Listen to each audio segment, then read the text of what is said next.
7 వేళల్లోనే 5 రోజుల కాశీ, అయోధ్య, ప్రయాగ్రాజ్, సీతామఢి యాత్ర. వెంటనే ఈ కింది నెంబర్లకు కాల్ చేసి బుక్ చేసుకోండి. సీఎం గారు ప్రవేశపెట్టినటువంటి 6 గ్యారంటీలలో ఆర్టీసీ తరఫున మహిళలకు ఉచిత ప్రయాణ సౌకర్యం అనేదాన్ని మేము డిసెంబర్ 9న లాంచ్ చేయడం జరిగింది. మరి ఆ రోజు నుంచి ఇప్పటి వరకు కూడా ఇక్కడ ఉన్నటువంటి మహిళా ప్రయాణికులు ఈ బస్సు యొక్క ఫ్రీ సౌకర్యాన్ని మంచిగా ఉపయోగించుకుంటున్నారు.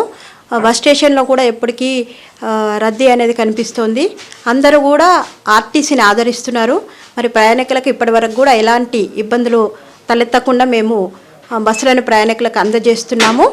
మరి ఈ యొక్క ప్రయాణంలో ప్రయాణికులు ఖచ్చితంగా వారి యొక్క అంటే జీరో టికెట్ అనేది నిన్న రాత్రి నుంచి అమల్లోకి వచ్చింది. ఈ రోజు నుంచి ఈ అందరం కూడా కండక్టర్స్ అందరూ కూడా టికెట్స్ ఇష్యూ చేస్తున్నారు ప్యాసింజర్లకు. మరి ప్యాసింజర్లకు నేను విజ్ఞప్తి చేసేది ఏంటంటే వాళ్ళు ప్రయాణం చేసేటప్పుడు వారి యొక్క ఐడి కార్డుని కానీ ఆధార్ కార్డుని కానీ ఏదైనా గుర్తింపు కార్డుతో ప్రయాణం చేసి వారి యొక్క ప్రయాణాన్ని ఇంకా మంచిగా ఈ యొక్క వెసులుబాటును వాళ్ళు అందుకుంటారని ఆశిస్తున్నాను. మరి ఇంకా ముందు కూడా ప్రయాణికులకు ఏ విధమైన ఇబ్బందులు తలెత్తకుండా వారికి మేము మంచి అన్ని సౌకర్యాలను నర్సంపేట డిపో తరఫున అందిస్తాం. నర్సంపేట బస్టాండ్ నుండి ప్రభుత్వం పెట్టినటువంటి మహాలక్ష్మి స్కీమ్ స్పందన మంచిగానే ఉన్నది.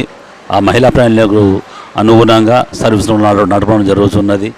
వారి రద్దీని బట్టి అవసరమైన సందర్భాలలో బస్ సర్వీసులను కూడా పెట్టడం జరుగుతున్నది. వాళ్ళతో కూడా మాకు ఎలాంటి ఇబ్బందులు లేకుండా వారిని కూడా చూసుకుంటూనే ఉన్నాము. ఈ విధంగా ఇంతవరకు బాగానే ఉన్నది. ప్రయాణికులకు కూడా స్పందన బాగున్నది. మహిళల రద్దీ కూడా ఎక్కువ ఉన్నది బస్ స్టేషన్లలో. ఈ ప్రైవేట్ వాహనాలు ఎక్కడ చాలా తగ్గినట్టు అనిపిస్తున్నది. దానివల్ల మన ప్రతి సెక్టర్లో బస్ స్టాండ్లో కూడా ఇప్పుడు జనంతో కలకలగా ఉంటున్నది. వాళ్ళకి ఇబ్బంది లేకుండా మేము సర్వీసులు నడుపుతున్నాం. ప్రభుత్వం కల్పించిన మహాలక్ష్మి పథకం కింద మహిళా ప్రయాణికులందరూ సంతోషంగా బస్సులో ప్రయాణిస్తున్నారు.